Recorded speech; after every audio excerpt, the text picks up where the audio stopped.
Hola a todos, el día de hoy venimos a presentar los siguientes temas: las jarchas y las glosas de San Millán y de Silos. Las jarchas son las primeras manifestaciones literarias de la lengua romance. La jarcha no solo es significativa para la evolución de la lengua romance, sino también para los mismos poetas de las moaxajas. Etimológicamente, la jarcha es una palabra árabe que quiere decir salida o final. La etimología hace referencia al lugar en el que suelen encontrarse estas breves composiciones poéticas y cultas dentro de los poemas extensos durante la Hispania musulmana.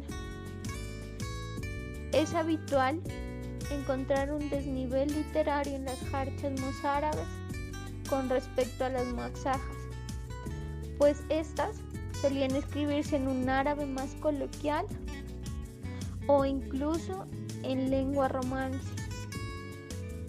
Las jarchas suelen tratar temas de carácter amoroso o pasional. En lengua romántica hay algún precedente, como podrían ser las cántigas o algunos poemas trovadorescos, aunque claro, con fusiones muy distintas. La jarcha mozárabe no pretende ser el centro del poema, ni destaca por su protagonismo. Es una forma elegante de rematar y despedir el poema, un poco parecido al éxodo teatral de la cultura grecolatina. La principal importancia de las jarchas para la cultura española es ni más ni menos que son consideradas la primera manifestación de la literatura española. Si bien la gran parte de las jarchas están escritas en el dialecto hispanoárabe o andalusí, existe un pequeño registro de jarchas escritas en lengua romance, lo que las convierte en la primera muestra que tenemos de literatura española, aproximadamente del año 1050 después de Cristo. Si te estás preguntando desde cuándo existe el español o el castellano, quizás las jarchas pueden ser un buen punto de partida para empezar. Si buscas el primer texto escrito de la lengua española, deberías ver las glosas emilianenses, que son consideradas las más antiguas, aunque no literarias. El primer registro que se tiene de esta lírica lo encontramos a partir del año 1050 y el más reciente se sitúa cerca del año 1350, es decir, las jarchas se compusieron principalmente en un rasgo de 300 años, un periodo realmente extenso. Una gran parte de estas jarchas se compusieron en el conocido árabe andalusí, o también llamado dialecto hispanoárabe coloquial, aunque este sería el nombre más técnico. A pesar de todo, existen también algún registro de estas composiciones líricas en lengua romance, lo que supone, por nuestra parte, un primer punto de partida para aproximarnos a la cultura árabe. Estos registros, claro está, pertenecen a la última etapa de las jarchas, momento en el que el reino de Castilla, Aragón y Portugal se aproximaban y ponían fin a las taifas musulmanas, más en concreto al reino de Granada. Las jarchas mozárabes son pequeñas composiciones líricas escritas por los poetas árabe-andaluses o hebreos durante el dominio musulmán en la Hispania. Las primeras aparecieron tras 300 años de ocupación entre el siglo XI y el siglo XV. Estas breves estructuras literarias eran las encargadas de cerrar los poemas en idioma árabe denominados moaxajas. Las moaxajas, por su parte, son una composición poética y estrófica propia del pueblo árabe. En la traducción al castellano se entienden como collares, por lo que podemos visualizar a las jarchas como los dijes que cuelgan y engalanan las gargantillas poéticas que son las muaxajas.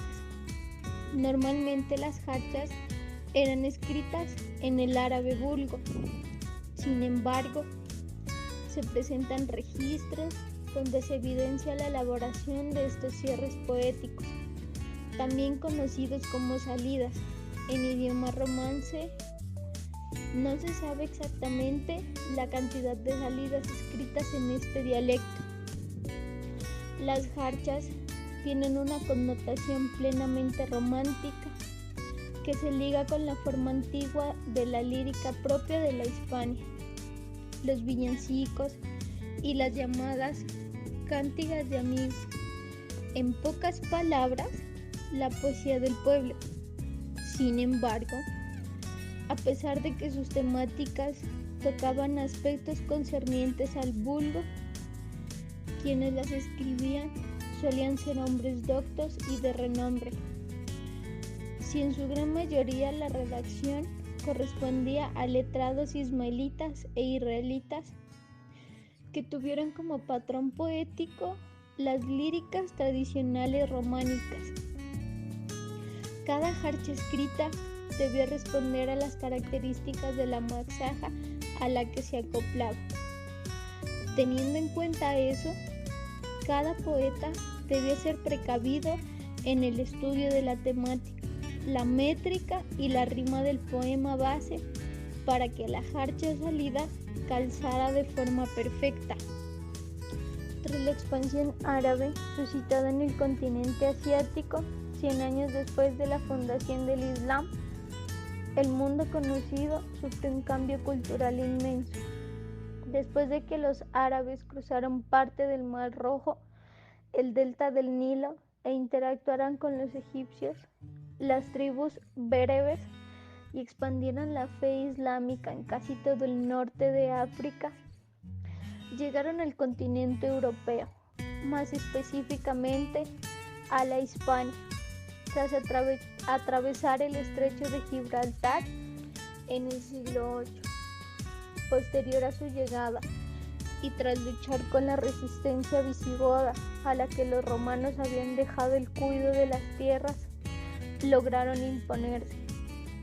Todo su cúmulo de riquezas científicas, arquitectónicas, musicales, poéticas, matemáticas, y pasó a colocarse entre los habitantes de la actual España.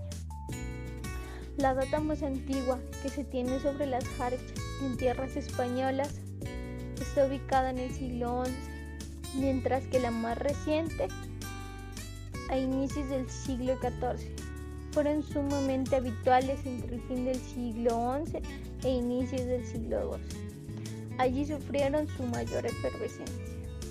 Las muaxajas fue un tipo de versificación desarrollada por los árabes a partir del siglo IV. Estaban compuestas en su mayoría, salvo ciertas excepciones, por extensos versos que se aparejaban entre sí con rimas simples, en torno a un mismo motivo sonoro al final de cada uno. Desde su aparición, su uso estuvo enfocado en la enseñanza, tanto en lo pedagógico como en lo andrajónico. Tras presentarse Mahoma en el Corán, obviamente se usaron estos recursos poéticos, las muaxajas y las jarchas, para fines religiosos por los maestros de la ley. Los árabes comprendieron tempranamente el gran valor de estas manifestaciones líricas y al llegar a la península ibérica no duraron en llevarlas consigo, aplicándolas en la transmisión de sus conocimientos. Estas son una serie de particularidades propias de las jarchas. Las jarchas le dan la razón a la muaxaja. Si bien su nombre significa cierre o despedida, y son usadas para la clausura de las masajas, es necesario tener presente que las jarchas son lo primero en ser elaborado. Es decir, la masaja se escribe en torno a la poética planteada por la jarcha. Estas presentan una estructura métrica variable. El desarrollo rítmico de cada verso de la jarcha se sujeta a las peculiaridades de cada poeta. Podemos encontrarnos, por ejemplo, en una jarcha de 4 versos. Las estrofas más predominantes, por cierto, un verso de 5 sílabas, otro de 7 sílabas, otro de 10 y uno de 11. No se adecúan entonces a una medición particular. Se popularizan pues más por la originalidad lírica de sus versos que por la métrica de los mismos. Recordemos que el buen uso del lenguaje coloquial por parte de sus compositores era crucial para poder generar un impacto real en la población y lograr su difusión. Para una misma jarcha pueden haber varias masajas. Al ser la parte más conocida y difundida entre la población y pertenecer ya a los dichos y conversaciones populares, era muy normal que a una misma jarcha se le compusieran distintas masajas. Esto no resulta nada extraño si lo llevamos al plano actual. Imaginemos algún refrán popular de algún caserío.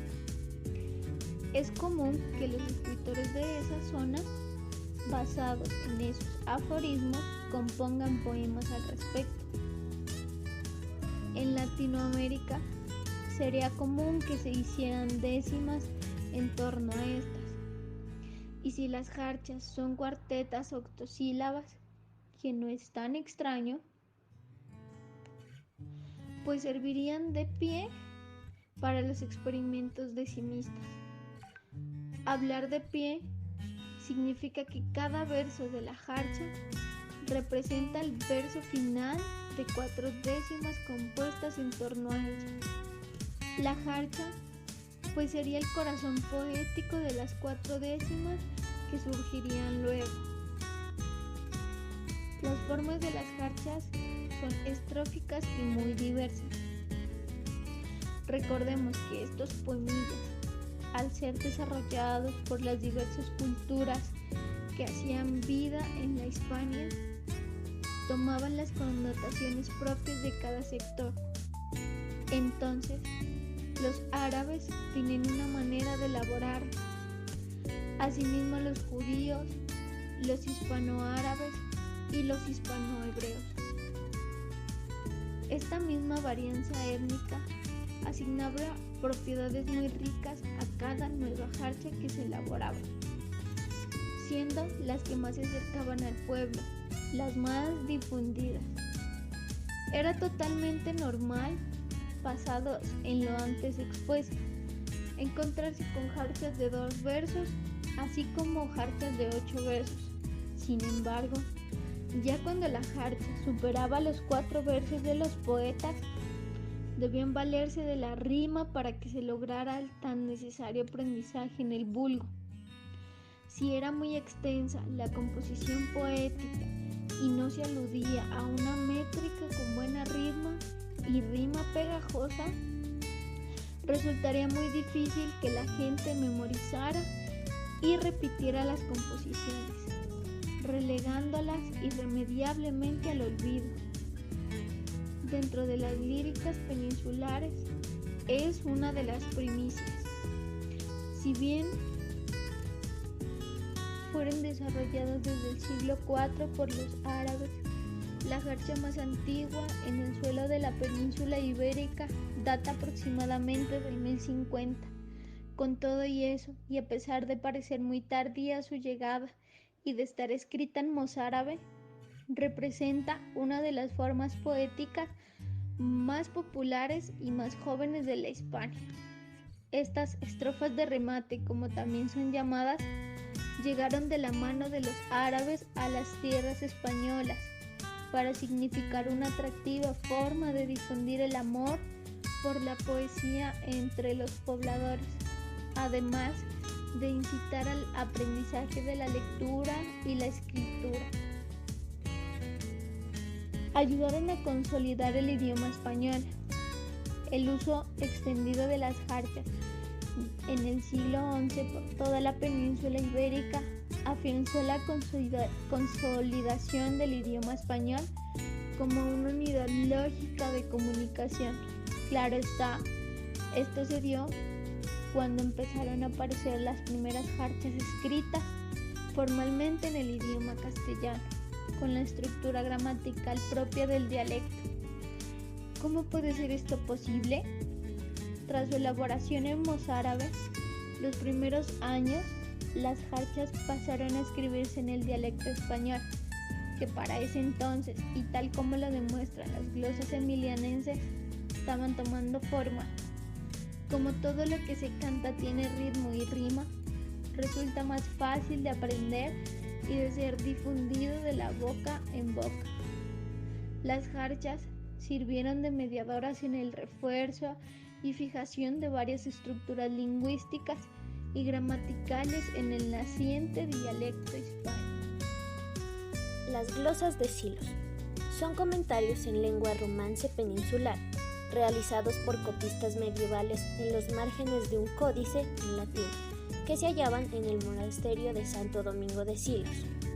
Su finalidad es aclarar los pasajes oscuros del texto latino.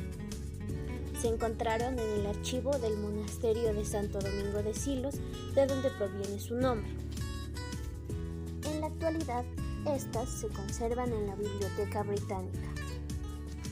En el manuscrito de Silos, el texto latino prescribe en cierto lugar que algo se lave con un poco de agua.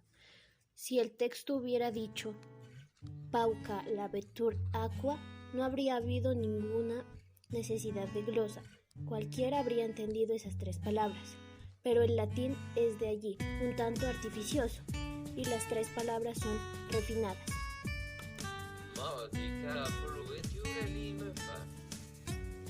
Entonces, el glosador pone debajo de cada uno su respectiva traducción. Poca lavatú, ciegad y agua. Descontando las peculiaridades de la escritura, estas palabras permiten formar la frase si ella lavado con poca agua. Se ha supuesto que estos glosadores contaron con la ayuda de un diccionario ya hecho. Es posible en todo caso poniendo en orden alfabético las glosas. Entonces de estas se obtiene un pequeño vocabulario latín romance, del cual vale la pena ver algunas muestras.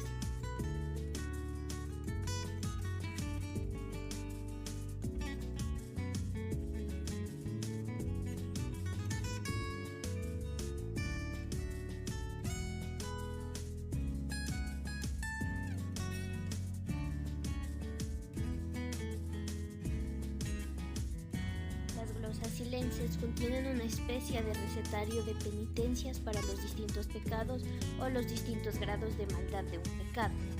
En el capítulo más abundante de estas glosas se trata de diversas clases de fornicación, lo que sugiere que el glosador fue un estudiante de latín, no precisamente un monje, sino un novicio joven. Las glosas silences datan más o menos hace 1001 años. ¿Están escritas en nuestra lengua estas glosas? No, evidentemente. Las gentes de Fernán González, salvo los aliados vascos, hablaban el rudo dialecto castellano, pero no lo escribían porque no sabían escribir. Solo en los monasterios se escribía. Ahora bien, el de San Millán estaba a fines del siglo XX en territorio navarro, y el de Silos estaba en territorio recién conquistado y dependía culturalmente del de San Millán. La lengua de las glosas silenses es la misma que la de las emilianenses. Es lengua navarro-aragonesa, en su etapa arcaica, una lengua muy afín a la mozárabe. Ni siquiera las formas de fuerza, muertos y fuerte pueden tomarse como típicamente castellanas, puesto que la diptongación en ue Se da también en navarro aragonés, al lado de uo y ua.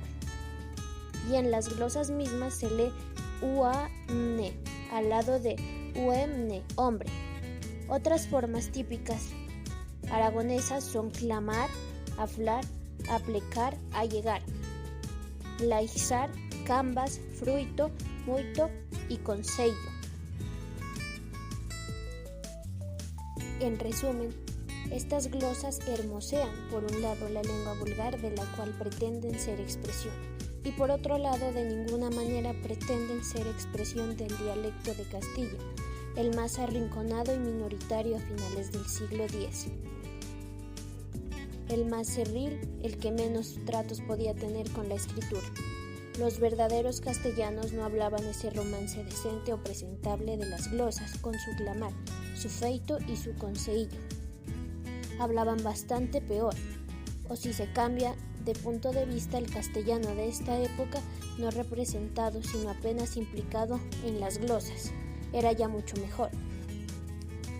La difusión del castellano estaba empezando apenas. Mal hubiera podido escribirse lo que todavía no se había impuesto sobre la lengua romance de la inmensa mayoría.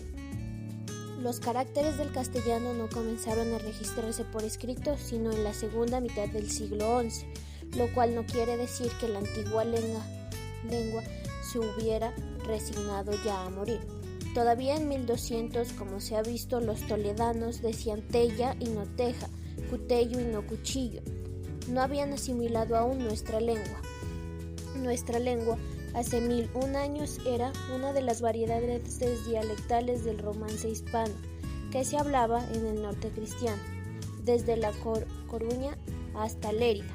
Para ponerla en su lugar o en su contexto, hay que acudir a los estudios que varias generaciones de lingüística han consagrado a ese norte peninsular, paraíso de dialectos. Galacia, Asturias, Zamora, León, La Montaña, La Rioja, los valles pirenaicos de Aragón y Navarra, donde suelen encontrarse todavía diferentes tipos de habla, no ya entre región y región, sino entre aldea y aldea. Por poco las separe una montaña o un río. El castellano, por decirlo así, se salió de su lugar y se derramó por España. A esto se debe de 3 o 4 partes de la península carezcan del variado dialectismo del norte, parecido al de ciertas zonas de Francia y de Italia. Los dialectos septentrionales de España, contemporáneos del castellano, miembros de la misma familia y más prestigiosos que él hace 1001 años, ahora son sus parientes pobres.